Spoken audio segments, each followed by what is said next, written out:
One of my favorite foods ever of all time is dark chocolate. And dark chocolate is a superfood. It's very, very good for us. And dark chocolate actually comes from a cacao bean. And it's very, very high in antioxidants and polyphenol catechins, which is really, really good for our body and our moods. And so I'm going to teach you guys how to make dark chocolate today. And this is one of my absolute most favorite things in the whole wide world.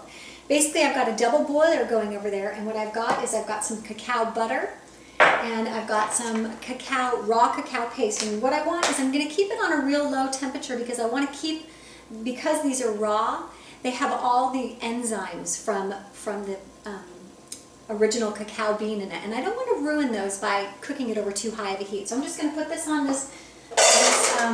I've got a bowl on top of some water that I brought to a boil, but now I'm just going to let it just kind of simmer. And I'm going to keep an eye on it and just stir this. So I've got my cacao butter and cacao paste in there, and I'm just going to let that melt, just real gradually. Keep it on. And so what I didn't want to do is heat it too hot to lose all those wonderful enzymes. So I've kept it, just a very slow process of melting those. And we've got that melted, and so what we're going to do is we're just going to take that off the hot water and just let it cool just a bit. We're going to make this not too sweet. And so all we really need is a 1/4 cup of sweetener.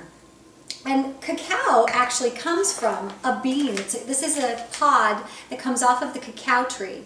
And the word cacao means food of the gods, because it really is an amazing food. They used to use cacao beans as currency in ancient civilizations because it was so valuable and they knew how beneficial it was to their health. So the thing that I feel that really kind of takes away from the health benefits of chocolate is when you put a ton of sugar in there.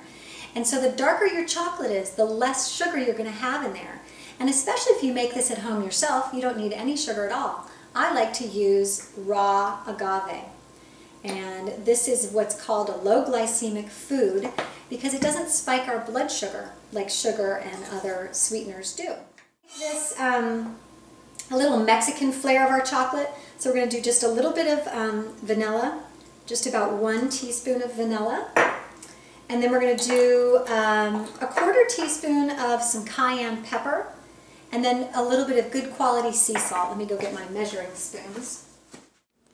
So we just pour it into a little ice cube tray, and we stuck it in the freezer for about 10 minutes, and you get this wonderful little squares of chocolate. Popped it out of the little silicone ice cube makers, and here it is. So we've got a really amazing hostess gift, or these are really hard to give away because they're so good.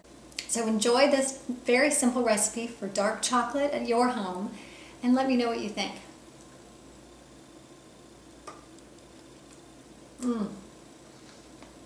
Now that's heaven.